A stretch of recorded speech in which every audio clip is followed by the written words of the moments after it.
Let's welcome in our next guest, Pankaj Sharma, independent market analyst, is now joining us. Mr. Sharma, what do you get a sense about the market, about the reaction that is coming into results? Say if any company is disappointing in a big way, most of the analysts, most of the people are saying that, yes, EPS is cut and probably this is the worst that is over. Do you think that this is just a bullish argument because the markets are in a bullish phase?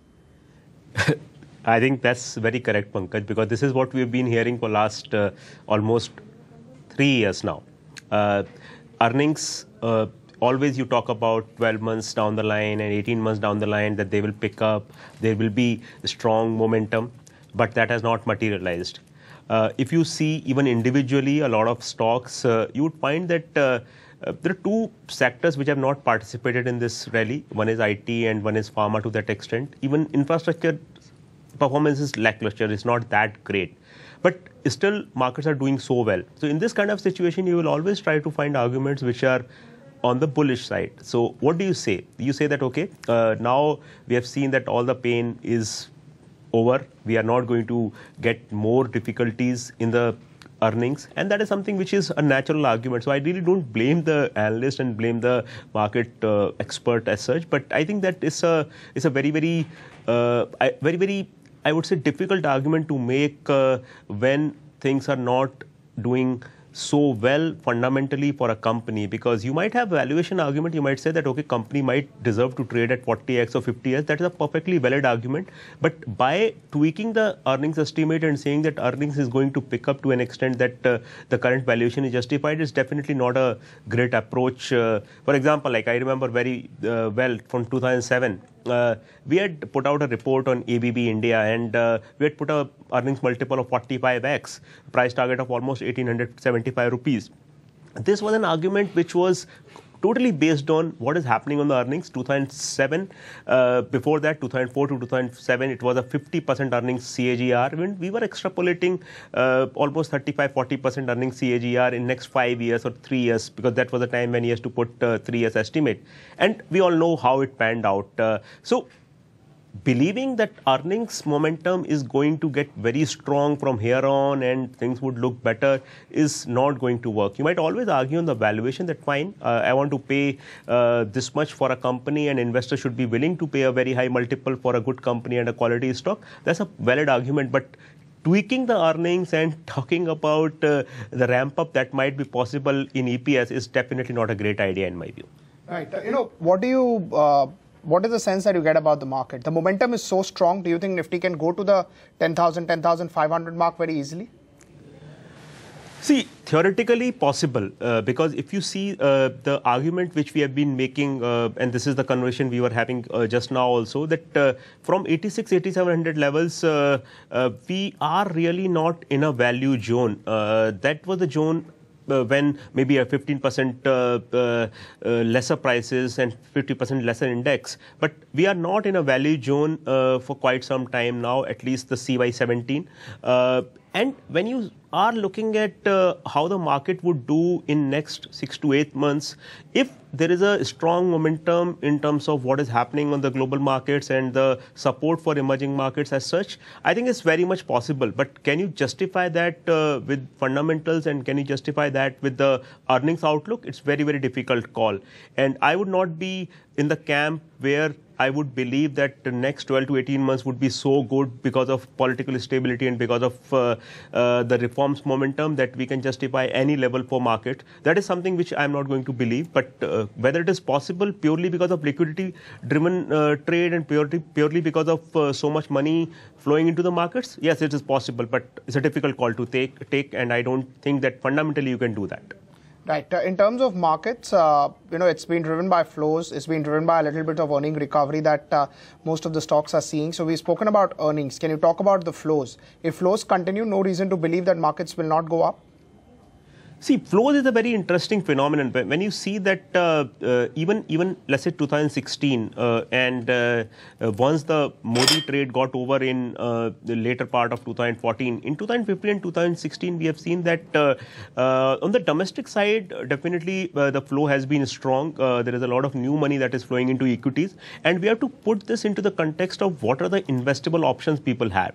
Let's say if you look at 3 or 4 most common options, you have fixed deposits, which have not been doing that well. The interest rates are down. You are probably making almost 8.5%, 9% 2.5 years back. Today, you're down to about 7%, 7.5%. Real estate, all of us know that it anyway was not doing very well, but after the demonetization, there has been a very strong hit the sector had to take. And there is a regulation which will probably get tighter and tighter, and it's very, very difficult for people to justify the kind of speculation which used to be there in the sector. Gold, it has again not done much. So the only option which people had was that, okay, fine, let me try with equities, and that is something which was a trade for last 2.5, 3 years. So I'm not making an argument that this can change, but what we are seeing today that, okay, let's say if you look at the bond yields in last a couple of months, the outlook for monsoon and the worries RBI have about inflation, again, if we are going to see a pickup in interest rates and probably some stability in real estate market, people would again do a rethink about whether they have to be in equities at these kind of levels. So this is the domestic side. On the foreign side, I think it's a largely determinant on what happens on the emerging market trade and what people think about how India would do in comparison of other countries. Fortunately, on that side, if you see that there are only two things people would look at before they decide to invest in a country. And one is how strong and stable the government is. And secondly, how business friendly and how reforms oriented the approach is. On both these counts, FIs definitely have a much better comfort in last, let's say, 4 to 6 months.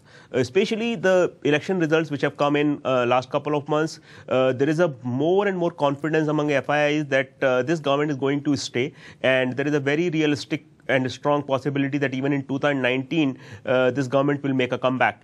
And then secondly, after the GST got through and after a lot of other initiatives which the government is taking, it seems like that FIs are getting very, very confident about the government's ability to push reforms, and that is something which is good. So on both these sides, if you look at the flows, I think it has supported the market. Whether this can change, I think on the domestic side, I really don't see any issues for the government or the reforms approach which the government is taking as of now. But can the investable options change and the attractiveness of other options for retail investor and for the domestic investors, can it undergo a change in 12 to 18 months? That is definitely possible. Right. Let's talk about some sectors, some, what's happening. So IT and pharma, you mentioned that they are underperforming. So far, they are the ones who have always been, taking the YOY growth number, at least in the last 3 or 4 years, on the higher side. So is there a big risk, or markets is expecting infra and some of the other sectors to actually grow? See, I think if you do an analysis of how the BSE 30 or top 50 stocks in Nifty would have done, I think we are probably ignoring the kind of strong outperformance we have seen in the mid-cap space and some of the select names. So let's say if you just take the top 10 outperformers and look at the middle 10 and then the bottom 10 for BSE, you would find a very, very different kind of number how the stocks have done.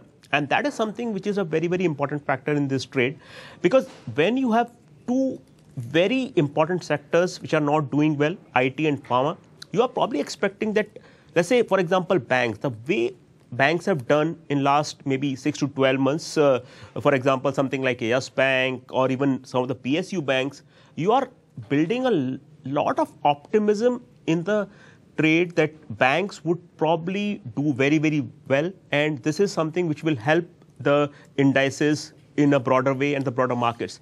And that is a very risky assumption in my view, because if you see that still, in fact, it was quite a surprise for me to see the kind of NPA number which Kotak has reported. Kotak is a bank which is very, very solid in terms of its risk assessment, its internal processes and systems.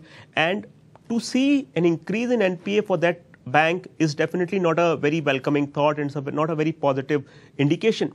Even otherwise, if you look at the general NPA situation, we have been hearing a lot about the government's intent to resolve this issue, but we have not seen any big concrete steps in that direction.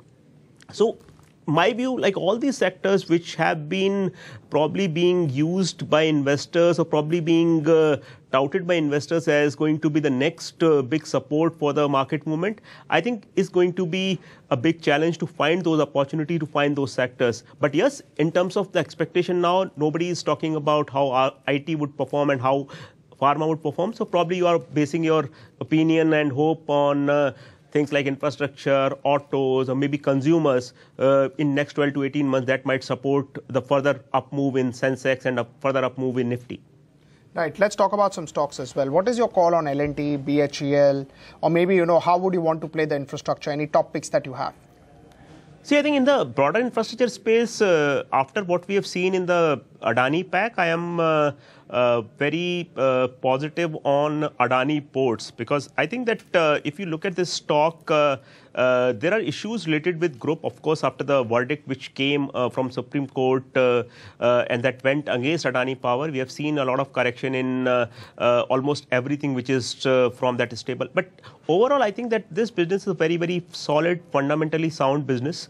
When you see this opportunity and how India would perform in next 3 to 5 years, I believe that if we keep aside the concerns which we have on the group and the profitability of some of the group companies like Adani Power, I think Adani Port is in a very, very good space. It's going to do very, very well in my view, fundamentally. Of course, the stock price would be linked to what happens on the group's perception, what happens on the ability of group to support some of the other ventures like power.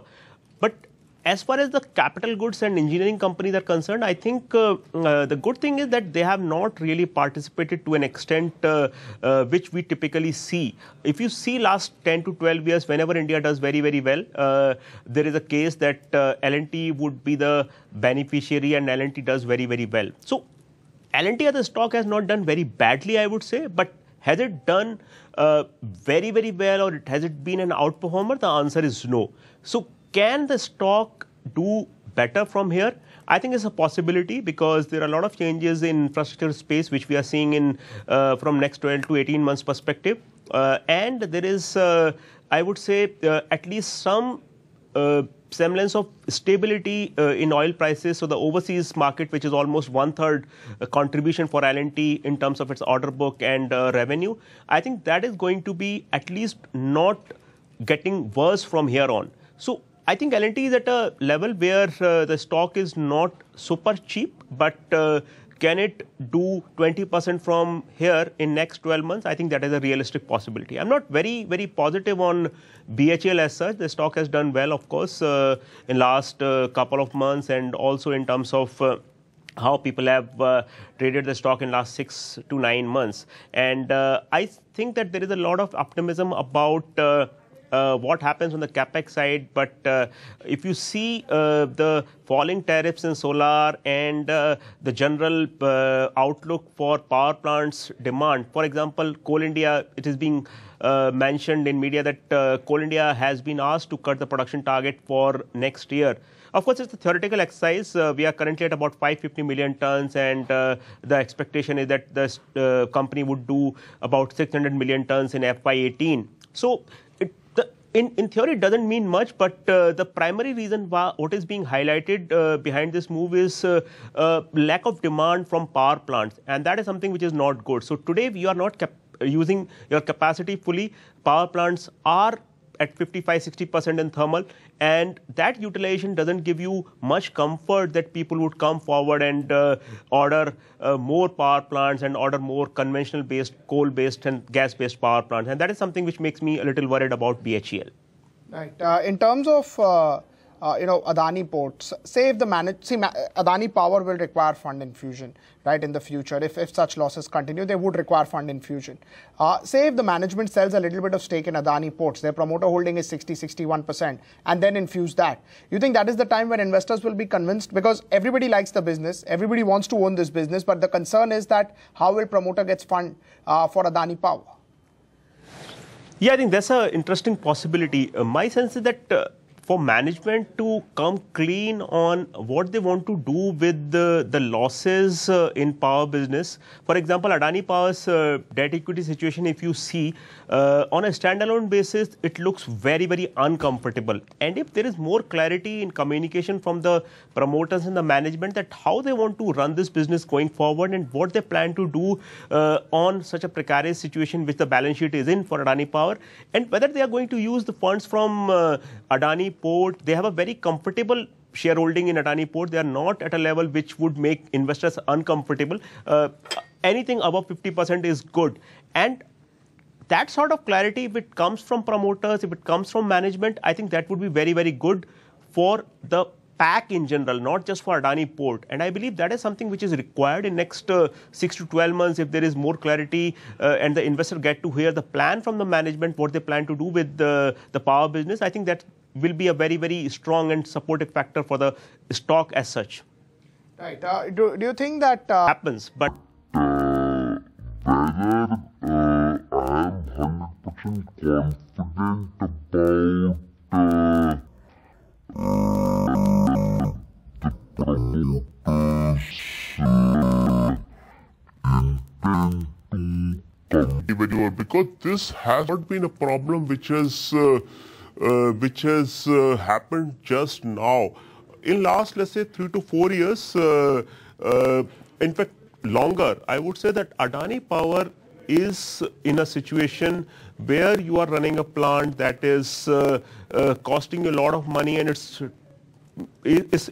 leading to a big hit on your balance sheet. But unfortunately, the promoters and the management has not done anything significant in terms of its communication to assuage the concerns investors have. So whether they are going to use this opportunity this time around, I would wait for it and I would be hopeful that they do it.